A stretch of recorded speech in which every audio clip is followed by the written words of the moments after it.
कक्षा 11वीं हिंदी आरोह है भाग 1 पाठ 5 घर की याद।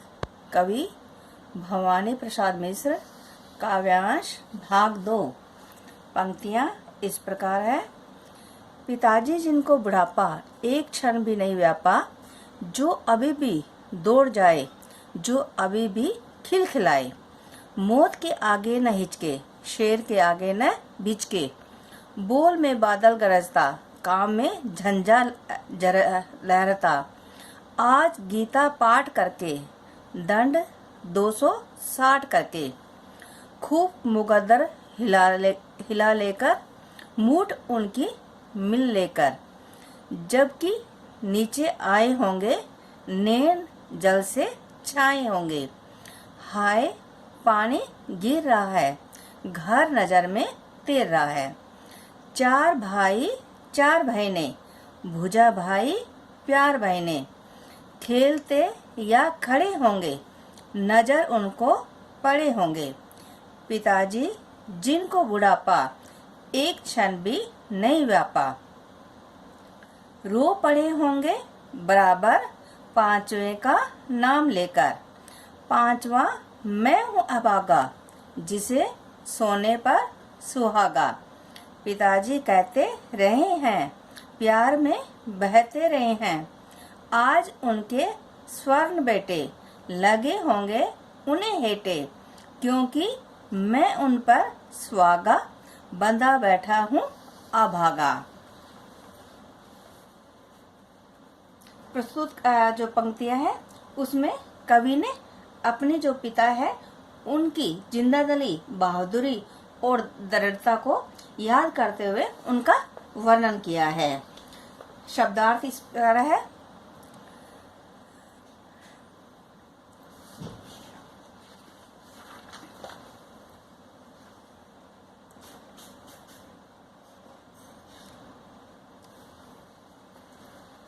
अनुभव व्यापा यानी अनुभव हुआ, हिचके यानी डरे, भिचके घबराए, झंझा यानी तेज हवा या आंधी, लरजना यानी कांपना, डरना। दंड व्यायाम का एक तरीका, मुकद्दर यानी व्यायाम के लिए लकड़ी की बुनी, मुंगरी यानी उपकरण, मूठ पकड़ने का स्थान। क्षण यानी पल, व्यापा यानी समाया या प्रभावित नहीं कर पाया। अभागा यानी भाग्यहीन, हेटे यानी गुणहीन। अब पंक्तियों के सरलार्थ इस प्रकार, व्याख्या इस प्रकार है। पिताजी जिनको बुढ़ापा एक क्षण भी नहीं व्यापा, जो अभी भी दौड़ जाए, जो अभी भी खिलखिलाए। कवि है अपने पिताजी की बहादुरी के बारे में कह रहा है कि घर पर मेरे पिताजी है, यद्यपि वह बूढ़े हो चुके हैं, परंतु बुढ़ापे का उन पर कोई प्रभाव नहीं पड़ा। आज भी उनके हृदय में नवयुवकों जैसा उत्साह है और साहस है। शरीर से इतने स्वस्थ है कि वे अभी भी दौड़ लगा सकते हैं। वे अभी भी खिलखिलाकर हंस सकते हैं। पिताजी में अभी भी युवा जैसी चुस्ती फुर्ती है। कहने का भाव यह है कि वे प्रसन्नता एवं उल्लास से परिपूर्ण है। मौत के आगे न हिचके, शेर के आगे न भिचके, बोल में बादल गरजता, काम में झंझा लरजता। यानी कवि है वो कहता है कि उनमें इतना साहस है कि वह मौत के सामने भी डट कर खड़े हो सकते हैं, तथा शेर के सामने आने पर भी वे नहीं डरते। अर्थात कवि का कहने का तात्पर्य है कि उनके सामने कितनी भी भयंकर मुसीबत क्यों न आ जाए, वे उससे कभी भी नहीं घबराते हैं। कवि आगे अपने पिताजी के बारे में कहता है कि उनकी आवाज में बादलों जैसी गर्जना है, उनके कार्यों में आंधी तूफान जैसा कंपन है। अर्थात वे जब भी कोई कार्य करते हैं तो ऐसा लगता है जैसे आंधी तूफान है वो आ गया है। कवि के कहने का भाव यह है कि पिताजी की उम्र का प्रभाव उनके किसी भी कार्य पर नहीं पड़ा है।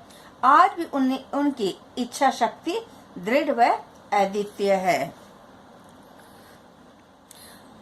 आज गीता पाठ करके, दंड 260 करके, खूब मुगद हिला हिलाकर, मूठ उनकी मिल लेकर।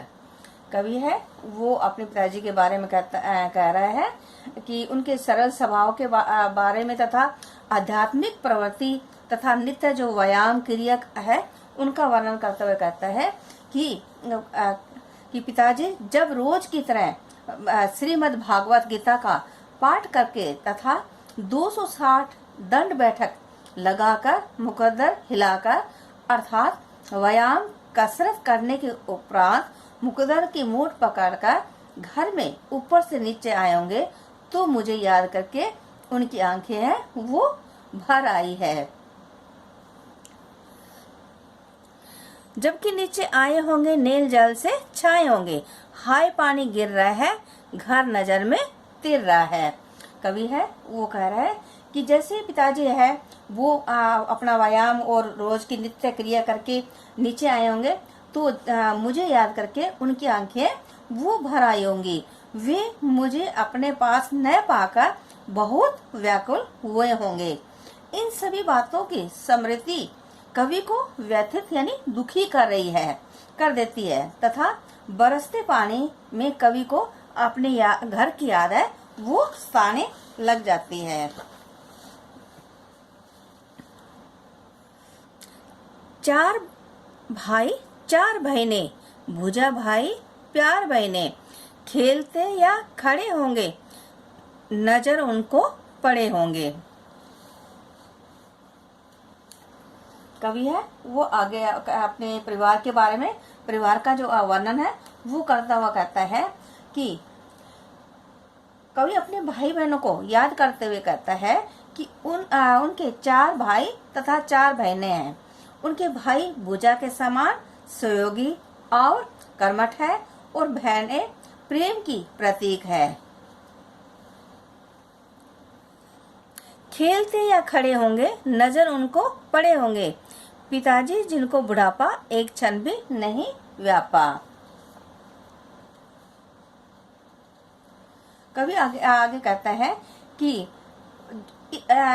इस समय जब उनके घर में उसके भाई बहन खेल रहे होंगे या खड़े होंगे तो पिताजी की नजर पर उन पर अवश्य गई होगी और वे उन्हें देखकर प्रसन्न हो रहे होंगे, लेकिन मुझ अभागे को न पाकर मेरा नाम लेकर आंसू बहा रहे होंगे। पिताजी जिनको बुढ़ापा एक क्षण भी नहीं व्यापा रो पड़े होंगे बराबर 5वें का नाम लेके। यानी कवि है यहाँ कहता है कि यानी पिताजी को बुढ़ापा है, उनको एक क्षण भी नहीं घेर पाया है, लेकिन वो मुझे न पाकर जरूर है वो रोए होंगे। जो कि पिताजी है जो जिनका बुढ़ापे का असर है वो उन पर बिल्कुल भी नहीं है और वो किसी भी मुसीबत से नहीं घबराते हैं। ऐसे दृढ़ एवं साहसी पिताजी अपना धैर्य खो बैठे होंगे। अपने पुत्र को मिलने वाली यातना याद करके उनकी आंखों में आंसू है वो बह निकले होंगे।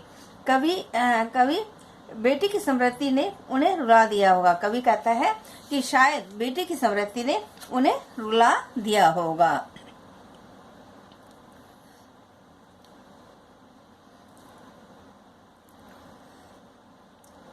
पांचवा मैं हूँ अभागा जिस सोने पर सुहागा। पिताजी कहते रहे हैं, प्यार में बहते रहे हैं, आज उनके स्वर्ण बेटे लगे होंगे उन्हें हेटे, क्योंकि मैं उन पर सुहागा बंधा बैठा हूँ अभागा।